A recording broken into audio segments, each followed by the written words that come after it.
The transport ship descended through the orange clouds of Prime, and inside the small cabin, 4 alien cadets checked their equipment one final time. They were the best of their species. Was a tall creature with thick muscles and a reinforced skeleton built for strength. His race had conquered 17 star systems without breaking a sweat. Was their body made for calculation and precision. His species had built machines that could think faster than any biological mind. Was elegant and cultured, a natural diplomat who could negotiate peace between warring factions. His people had brought art and philosophy to half the known galaxy. And then there was a human from Earth. Sat quietly in the corner of the cabin, his eyes calm and steady. He wore the same basic suit as the others, but where the aliens had already activated their personal devices and neural implants, simply looked out the viewport at the world below. He smiled, a genuine smile that confused the other 3 cadets. How could any creature smile when staring at Prime? The planet was not kind to life. Massive forests covered the landmass below, but between the trees moved things that killed. Creatures with teeth as long as human arms, predators that hunted in packs, plants that poisoned anything that touched them. The Galactic Council had chosen this world specifically because it was difficult. They wanted to see which species could survive in true hardship, stripped of convenience and comfort.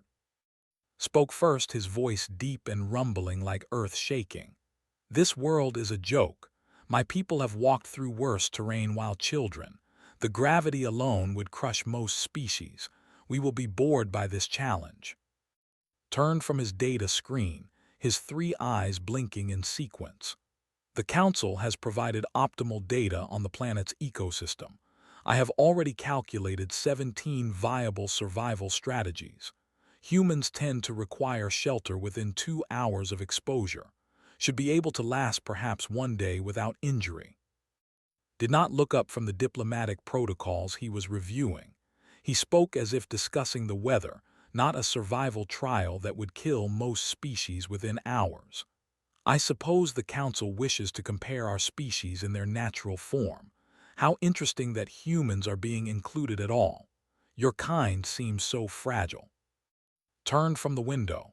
His eyes were clear and blue, and his face showed no anger at what these aliens said. Instead, he stood and moved to the center of the cabin, looking at each of them in turn. "What will you do first when we land?" he asked, his voice quiet but steady. "Establish a command post," said. "My reinforced suit will protect me from the basic hazards. I will then survey the territory and identify threats." "Gather data," said. "I will activate my environmental sensors and begin mapping the region. Information is survival." "Find the local authority structure," said. "Even animals have hierarchies. Understanding their social patterns will help us avoid conflict." Nodded slowly, and his smile grew wider. Not a happy smile, but a knowing one. "I will find water and build shelter before dark." The other 3 looked at him like he had said something foolish, laughed, a deep sound that made the cabin shake. "We do not need to hide like prey animals. We are the apex here." The transport touched down hard, and the landing ramp opened to the humid air of Prime. The temperature was high, around 45 degrees, and the air felt thick and alive with sounds. Insects screamed in the distance. Something large moved through the trees. The sky was orange and purple, and the light was strange and wrong. Walked forward without hesitation, his metal suit gleaming in the alien light. He moved with confidence, his powerful legs crushing vegetation beneath him. He had already begun moving deeper into the forest when he realized something. The data had provided, the theories they had shared, none of it mattered when you were actually here. The forest pressed in from all sides. The darkness between the trees was complete and total. Sounds came from everywhere and nowhere. Within 10 minutes had stopped advancing. He was not lost exactly, but he was not advancing either. He stood in a small clearing, trying to appear strong, waiting. Had set up sensors, but the electromagnetic interference was stronger than predicted. His devices were already malfunctioning, giving him false data. Something out there was interfering with his readings, or the planet itself was too chaotic for prediction. He tried to calculate solutions, but without good data, calculation was just guessing. He sat beneath a tree, trying to rebuild his approach, trying to find logic in chaos. Had attempted to find organized groups, but the creatures he encountered were not diplomatic. They were territorial. They did not wish to negotiate. A pack of something with teeth had forced him to climb a tree, and he remained there as the sun moved lower in the sky, hoping they would forget about him. Meanwhile was working. He had moved away from the landing site quickly, moving downhill because water always went down. He listened more than he looked, trying to understand the sounds of the world. Some sounds meant danger. Some sounds meant animals that might be active only at night. Some sounds meant safety, like the sound of water in the distance. By the time the sun was setting, had found a small stream. He had also found a grove of trees that was dense enough to provide shelter, with low branches that could be bent to create a frame. He spent an hour gathering materials. Branches strong enough to hold weight, bark that he could strip and weave, large leaves that would shed rain. His hands worked quickly and efficiently, the movements precise and practiced. He did not have the tools the aliens had, but he understood the basic principles. Shelter first, water second, food third. Fire was important but could wait. His people had learned these lessons over thousands of years, living on a world that tried to kill them every single day. As darkness fell completely over Prime, completed a basic shelter. It was not comfortable, but it was dry. He sat inside, watching the forest move in the night, and he smiled. The aliens had brought technology and confidence. They had brought brains and pride, but they had not brought the one thing that humanity had learned long before they ever left Earth. They had not brought the knowledge that survival was not about winning. It was about enduring. It was about doing the simple things right, day after day, in conditions that wanted you dead. Settled back against the shelter wall and waited for morning, knowing that the real test was only just beginning. The second day began with a sound like thunder. It was not thunder. The sky turned green and black, and electricity began to tear through the clouds above Prime. The electromagnetic storm had come earlier than the Galactic Council's data had predicted.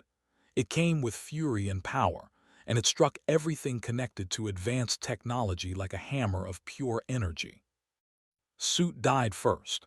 The metallic plating that had made him feel powerful became a conductor for electricity. He tore it off with his own hands, screaming as the current traveled through his nervous system. His backup systems failed before they could even activate. He stood in the storm naked and desperate, his reinforced body suddenly feeling weak against the raw power of nature. Collapsed as his neural implants overloaded. The devices that had let him calculate and predict and plan suddenly stopped working.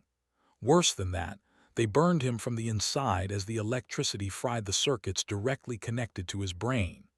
He fell to the ground, unable to move, unable to think through the pain, unable to access the vast databases of knowledge that had always been part of his mind. Ran, trying to escape the storm, but there was nowhere to go. The electromagnetic pulses from the storm interfered with every device on his body. His environmental suit's filtration system stopped working. His communication device went silent. His personal computer turned into dead weight at his side. The diplomat, trained only in words and negotiation, found himself alone in a storm with nothing but his own body to keep him alive. Had not trusted technology from the beginning. He had spent the night wondering if the storm would come, and when the green and black clouds began to gather in the morning, he simply moved deeper into the shelter he had built. It was crude, but it was insulated. The branches and leaves and bark did not conduct electricity. The ground beneath him did not carry current. He sat and waited while the sky above Prime tore itself apart. When the storm finally passed, 4 hours later, the world was different. It was not just the destruction or the aftermath. It was the knowledge that the technology everyone had brought meant nothing. The suits were dead. The implants would not activate. The communication devices could not reach orbit. The transport ship above them did not answer signals. Was the first to reach shelter. This pride was completely destroyed. He was burned from the electrical current, bleeding from wounds where his suit's sharp edges had cut into his own skin, and his strength meant nothing when facing a storm. He collapsed outside the shelter and simply pulled him inside without comment. Arrived next, crawling through the forest with his 3 eyes barely functioning. The neural implants were fried, and without them his mind felt empty. All the calculation, all the certainty, all the power to predict the future was gone. He had no devices to replace what he had lost. He was just a body, and that body was suffering. Gave him water from the stream and helped him lie down in the shelter. Came last, exhausted and terrified. The elegant diplomat had tried to maintain his composure, but the storm had stripped away every tool he had ever used to survive. His negotiations meant nothing to a storm. His philosophy could not protect him from hunger or cold or pain. He fell at the entrance to the shelter and helped him inside without judgment. The 4 cadets lay in the small shelter that had built. 3 of them were burned and broken. One of them was intact because he had understood from the beginning that technology was temporary, but the Earth was permanent. Spoke first, his voice weak. "We were wrong, all of us." Said nothing. He was working.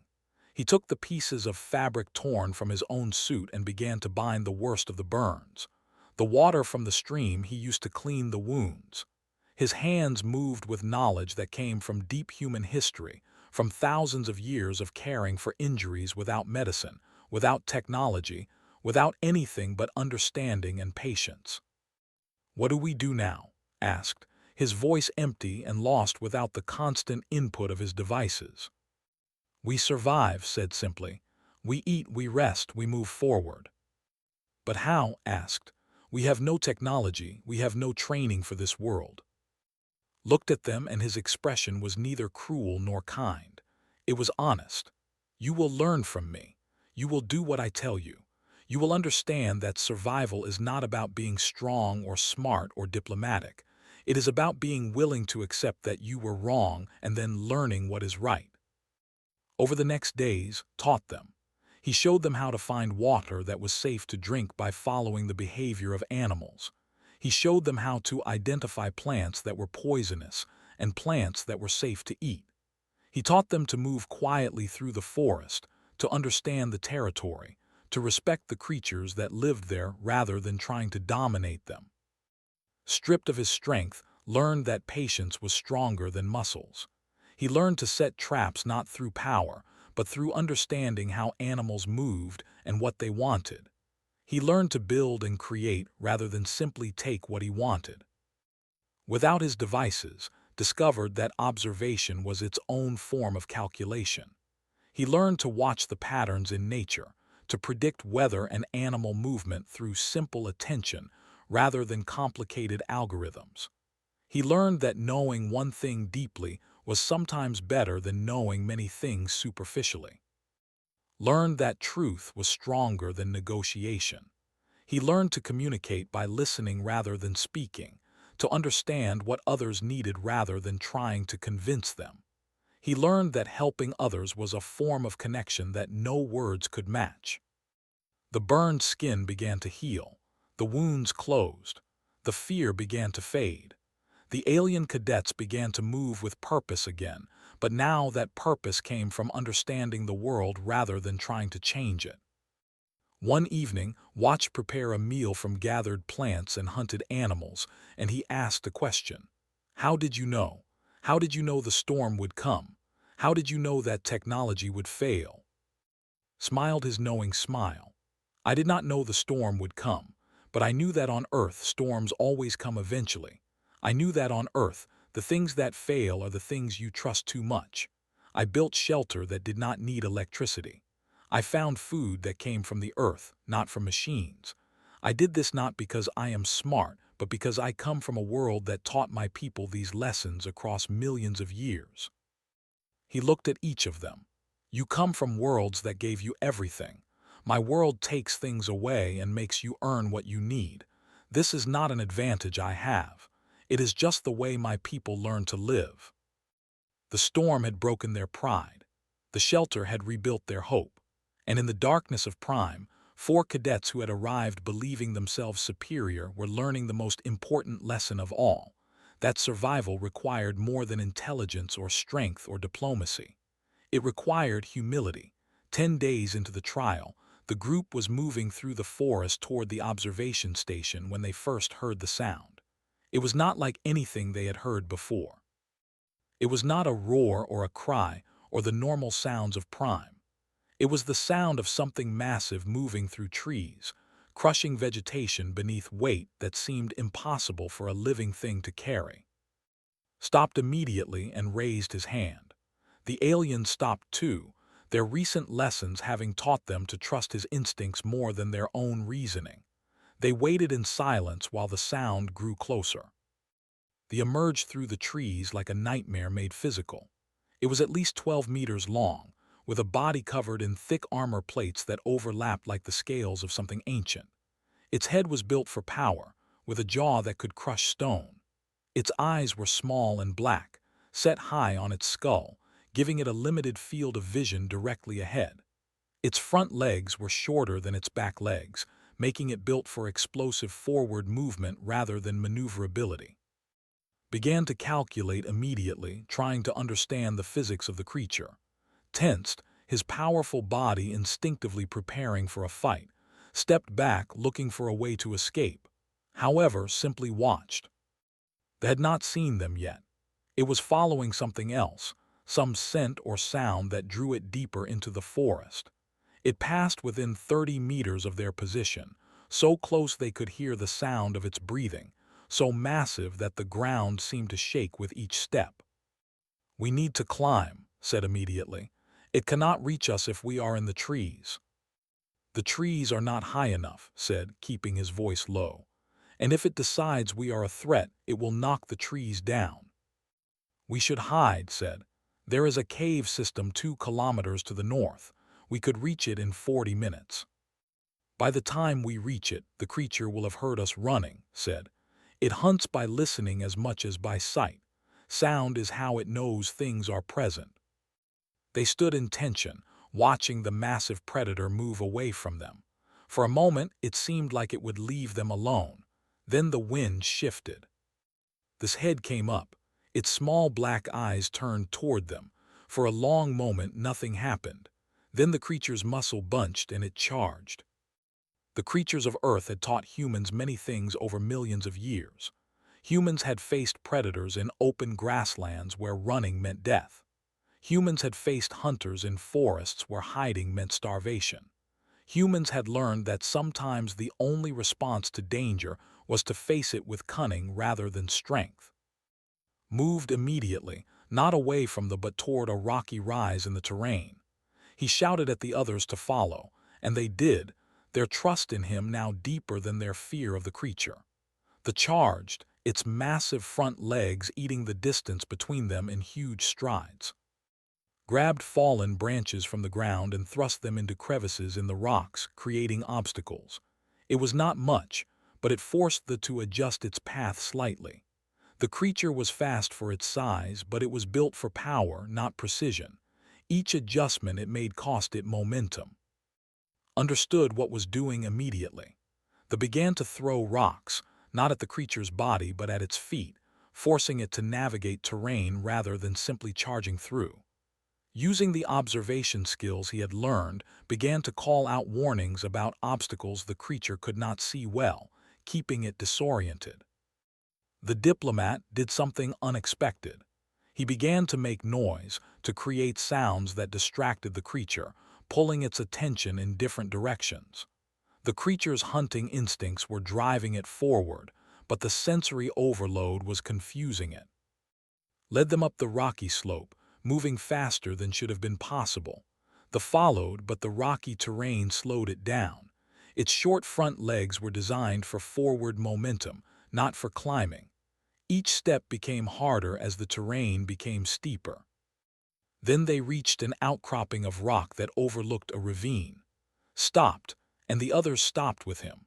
They were backed against nothing now, with nowhere to run, with the massive predator climbing toward them with fury and hunger in every movement. Fire said simply. Looked confused. We have no fire. Grabbed dried grass and wood from the outcropping and thrust them against the stone. He used a spark from striking two rocks together, something humans had learned to do more than 1,000,000 years ago. The grass caught almost immediately. Threw the small fire forward down the slope, directly in the creature's path. The roared, a sound that shook the mountains, but it slowed. Fire was instinct, ancient beyond reasoning. The creature feared it. Threw more grass and branches onto the fire, building it higher, creating a wall of flame between and the humans. The massive predator paced along the line of fire, fury and hunger warring with caution. Its hunting instincts told it to press forward. Its survival instincts told it that fire meant pain. It circled, looking for a way around, but each time it tried to move, or one of the others threw more burning material into its path. Finally, after nearly an hour of this standoff, it did not run away but simply turned and disappeared back into the forest, choosing easier prey, respecting the boundary that fire had created. The four cadets stood on the outcropping, breathing hard, covered in ash and burn marks. No one spoke for a long time. Finally, sat down on the rock and the others sat with him. "How did you know?" asked. "How did you know what it wanted? How did you know what it feared?" Looked at the fire still burning between them and the forest. On Earth there are many predators.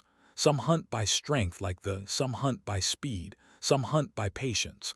But all predators are the same in one way. They are looking for prey that is weak or alone or distracted. We were strong together. We did not panic.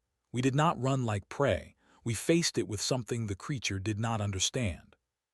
Fire said. Fire agreed. But more than that. We faced it with something that required working together. That creature was designed to hunt alone. It was designed to charge forward and destroy. It was not designed to deal with thinking creatures who could plan and adapt and work as a unit. Looked at the burned hands. The human species learned to do this against creatures on your world. Not just against creatures, said. Humans learned this against everything. We are not the fastest. We are not the strongest. We are not even the toughest, but we are the most adaptable. We are the species that can learn from failure and create tools and work together even when working together costs us personally. That is what kept humans alive on Earth. That is what keeps us alive now. The fire burned down slowly, and no other creature challenged them that night. In the darkness, the three alien cadets understood something fundamental. They had been taught their entire lives that intelligence and individual strength determined survival. They had just learned that sometimes survival required something much more valuable, the willingness to trust in something outside of yourself. By the 15th day, the group had been moving through Prime's terrain for long enough that exhaustion had settled into their bones like something permanent. They had survived storms and predators. They had learned to find food in a hostile land. They had begun to move together as something more than individuals, but the effort was wearing on all of them. It was who spotted the young first. The creature was lying near a stream, trying to drink water that was likely contaminated. Its small body was thin and weak, and its elegant skin was covered in cuts and scratches. The young had the distinctive feature of species, the graceful proportions that marked them as natural beings for culture and art rather than survival. "A child," said, moving toward the young immediately. "A child from my people." The small creature was conscious but barely. It had been separated from a research expedition that was studying Prime's ecosystem. It had been alone for 4 days, lost in the forest, unable to navigate without the technological assistance that its species always relied on. By all practical measures, the child was not going to survive. And looked at each other. The message between them was clear without words. Every experienced tactical mind would reach the same conclusion. The child was a liability. It was small and weak and would slow them down. It required resources to keep alive, resources the group could not easily spare. In purely logical terms, leaving the child behind was the only reasonable decision. "We have 2 days of travel to reach the observation station," said, calculating something that did not require devices anymore. "If we carry this child, the journey will take 4 days instead. The probability of encountering the again increases with each day we spend exposed in the forest. The child has a low chance of surviving the journey anyway. We should continue." Nodded, his powerful body already turned toward continuing down the path. He had learned much about survival on Prime, but his core nature was still that of a warrior. Weakness could not be afforded when strength was needed. Looked at, the diplomat's elegant features showed conflict. He understood the logic. Part of him, the part that had been trained since birth to think in terms of survival of the fittest, agreed that continuing without the child made sense. But another part of him, something that the trials on Prime had been awakening, resisted that conclusion. Knelt beside the young. He checked the child's pulse and her breathing. He assessed her injuries, the burns and cuts and signs of dehydration. Then he looked up at the 3 aliens waiting for his decision. "I am building a carrier," said simply. "That is not logical," said. "No," agreed, "it is not." "The child will slow us down," said. "Yes," said, "she will." "She will likely die anyway," said, speaking the thing he did not want to speak. "Why invest resources in something that will probably fail?" Looked at each of them. His blue eyes were calm, but there was something absolute in them.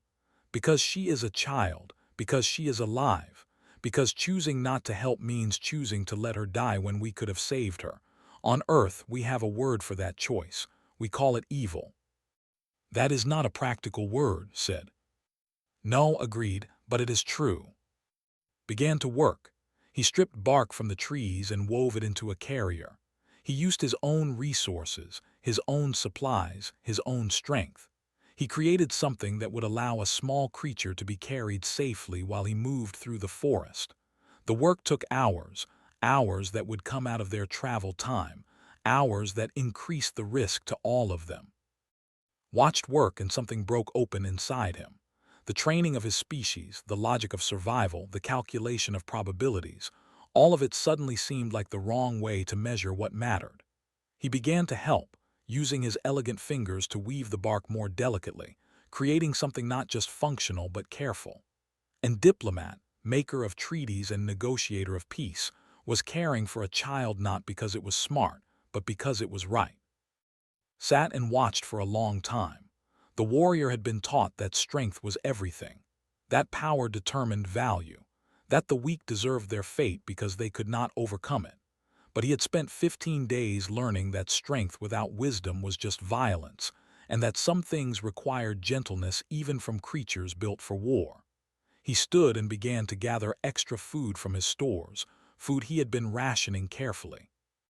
He began to feed the child small bites, nursing her back to enough strength to travel. Did something that surprised all of them. The whose mind had been trained since birth to calculate and predict, said something that had no logic to support it. "I was wrong," said. "My calculation was correct in the old way of thinking, but there is another kind of calculation that I did not understand. The calculation of what makes life worth living. If I survive reaching the observation station but I leave a child to die, then I survive but something in me dies. That is a calculation that cannot be reduced to numbers." The 4 aliens stood around the young and they made a choice. It was not the smart choice. It was not the efficient choice. It was not the choice that any logical species would make when faced with survival in a hostile environment. It was the choice to be human in the way that meant it, to choose mercy when strength would be easier, to choose compassion when cruelty would be more practical, to choose to be the kind of creatures that could live with themselves when facing the hardest moments. Over the next days, the journey became harder. The group of 4 moved slower. They carried the small carefully, protecting her from the dangers of the forest. Every day brought new exhaustion, new struggles, new moments when continuing seemed impossible. Twice they encountered other predators, and they had to hide or fight harder because they were carrying a child. But the young slowly grew stronger. Her eyes became clearer. Her strength began to return. By day 18, she could walk for short distances, her small legs growing steadier with each step. On the evening of the 19th day, as they sat around a fire, asked the question that had been forming in his mind since they had found the child. "Why did you do this?" asked. "You could have survived just as well without her. You could have reached the observation station faster." Looked at the flames, and his expression was serious in a way it had not been before. "On Earth, we have a concept. It is not about surviving. It is about surviving as ourselves, about surviving in a way that does not destroy the best parts of what makes us alive. A long time ago, my people learned that we could live as predators and that we would be alone. Or we could live as creatures that cared for the weak among us, and we would have community, family, meaning. We chose the second way. Not because it was smart, because it was right." He looked at them all. "I brought you to the fire that could keep you alive. I taught you the skills that would let you survive. But this," he gestured to the sleeping child, "this is the thing that lets you survive as yourselves. This is what separates creatures that merely exist from creatures that live." The small slept between powerful arms, safe and warm. The warrior held her gently, his fierce face peaceful in the firelight. Watched the clouds above, thinking calculations that went beyond logic. Sat close to both of them, understanding at last what diplomacy really meant. It meant choosing to stand together even when standing alone would be easier. Smiled his knowing smile, the same smile that had confused the aliens on the first day when they were all afraid. It was the smile of someone who had always known that the hardest part of surviving was not staying alive. It was learning how to be worth staying alive for. The observation station sat at the highest point of Prime, built into the mountainside, so that it could monitor the entire continent. It had been abandoned by the Galactic Council once the trial began. Now, as in the three alien cadets emerged from the forest with the young safely carried in its arms, the station activated its sensors and recorded everything. The group looked destroyed. Their clothes were torn and burned. Their skin bore the marks of the forest, cuts and scars and burns that told stories of survival. They moved slowly, carefully, with the awareness of creatures who had learned that a single mistake could mean death. But they were alive, and more than that, they were together. The council members arrived within the hour, transported by ship to the observation station's upper level. They came to witness the results of the trial, expecting to see what all previous trials had shown. The successful species separated from the unsuccessful, the strong standing over the defeated. Instead, they found something unexpected. Was holding the young with tenderness that contradicted everything his species was known for. A warrior, a creature whose entire culture was built around strength and dominance, was carrying a weak child like she was the most valuable thing in existence. Was communicating with the station's computers, but not to pull data or to calculate or to access information. He was ensuring that the young had proper medical attention, that her injuries were being treated, that she would survive and heal. Was talking with a member of the council who had arrived early. The diplomat was not negotiating or trying to convince anyone. He was simply telling the truth about what had happened. He spoke without softening the reality, without making excuses, without pretending that his decisions had been anything other than what they were. Stood away from all of them, looking out at the orange and purple landscape of Prime. He was smiling. The council members entered the station, and an official named, a tall creature with 4 arms, addressed them directly. Was the sort of being that had supervised 1,000 trials on 1,000 worlds, had seen the strongest succeed and the weak fail, expected this trial to follow the same pattern. "The trial is concluded," said. "We will now evaluate your performance." Turned from the window. "You were dropped on a hostile world with minimal resources," continued, speaking to all of them. "The expected outcome was that several of you would fail to survive. The goal was to identify which species possessed the greatest ability to overcome adversity through individual strength and capability. Stepped forward. We did not survive through individual strength. Paused. This was not the normal response. We survived, said, because understood something that none of us did. Survival is not about being the or the strongest or the most diplomatic. Survival is about being willing to learn. It is about being willing to trust something outside of yourself. It is about understanding that the group is stronger than the individual. Spoke next, his deep voice resonating through the station. On my, we teach that might is strength and weakness is failure. I came to this trial believing that a human was beneath me, beneath my people, beneath respect. I was wrong. The warrior looked directly at. I have been trained my entire life to value strength, taught me that there are things stronger than muscles, that protecting a child takes more strength than killing an enemy, that gentleness, when chosen by a creature capable of violence, is the greatest strength of all. Spoke last, his elegant voice carrying the weight of truth. My species teaches that logic and negotiation and understanding solve all problems. I came here believing that survival was a matter of calculation and communication. I learned that sometimes survival requires doing things that make no logical sense. I learned that mercy is more powerful than diplomacy. And I learned that from a human cadet who had no more equipment or advantage than I did. Gestured to the young who was sitting now, being treated for her injuries. This child would be dead if had followed logic. We are 4 cadets who came here as individuals and became something more because understood that individuals alone are fragile. That only together, choosing to care for each other even when caring has a cost, can any of us truly survive. The council members stood in silence, turned to the rest of the council members, and something passed between them without words. This was not what they had anticipated. This was not the outcome they had expected. A council member named Sara, an older being with experience spanning centuries, spoke. You have completed the trial. What is your assessment of human capability? Did not hesitate. He had been waiting for this question in some form. Humans are not the strongest species. We are not the fastest. We are not naturally the most intelligent. We come from a world that tried to kill us every single day of our existence, and instead of dying, we learned. We learned to use tools. We learned to work together. We learned to care for the weak. We learned to do what is right instead of what is easy. He looked at the council directly. You brought us here expecting to see if humans could survive. The answer is yes. But that is not the real answer to your question.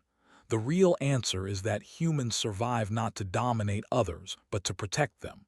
We survive because we are willing to change what we thought was true when the truth shows itself to be different. Pointed to the 3 alien cadets standing with him. These creatures came here believing they were superior. They are here alive because they were willing to be wrong, because they were willing to learn from someone they thought was beneath them. That is what humanity brings to the galaxy. Not strength or intellect, but the willingness to become better, even when becoming better means admitting we were wrong. Consulted with the council through methods that humans did not have devices to understand. When spoke again, the words carried weight that changed everything.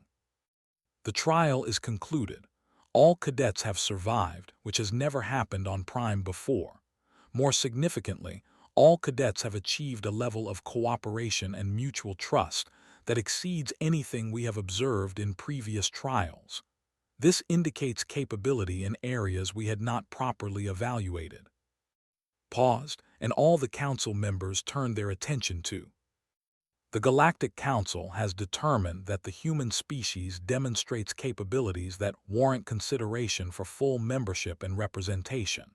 Your species has proven not merely survival capability, but the capacity to elevate other species through cooperation and moral teaching. The young, who had been treated for her injuries, suddenly understood what was happening. She started crying, not from pain but from gratitude. And child, separated from her people, had been saved by 4 creatures, one of them human, one from each of the great powers of the galaxy, working together. Moved to her side, and his diplomatic training finally found its true use. He spoke not to convince but to comfort, to welcome her back to her people, to help her understand that she had been saved by creatures who chose to see her worth despite all logic arguing otherwise. Stood at the window again as the sun of Prime set beyond the mountains. The three alien cadets joined him there, looking out at the orange and purple landscape together. You knew, said, it was not a question. Not exactly, said, but I suspected. Humans have always been that species that the galaxy underestimates. We come from a world that was too hard to conquer, so we learned to survive in ways that technology cannot replace. I knew that if I could show you that, if I could help you understand it through experience rather than explanation, then you would understand what humans are. Placed his powerful hand on shoulder. What are humans? What are we really? Smiled, the smile that had confused them all on the first day. The smile that contained everything they had learned across 20 days on a hostile world. We are the ones who stayed, said. When other species ran from their worlds into the stars, when other species built technology to escape the difficulties of nature, humans stayed.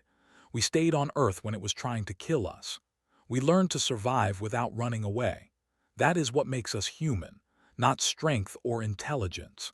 The willingness to stand and learn and grow even when standing is hard.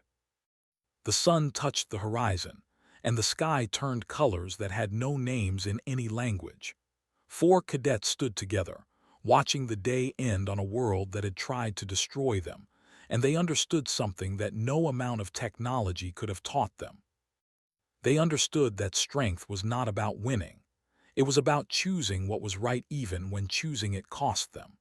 They understood that intelligence was not about knowing answers, but about asking better questions. They understood that survival was not about defeating enemies, but about building communities that were worth being part of. A human from Earth had come to the trial as the expected failure. He left as the teacher. He left having changed not just 3 individuals, but having begun to change how the entire galaxy understood what it meant to be alive.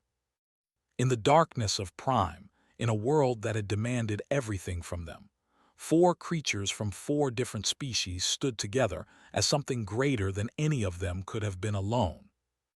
And that, finally, was what the Galactic Council began to understand about humanity.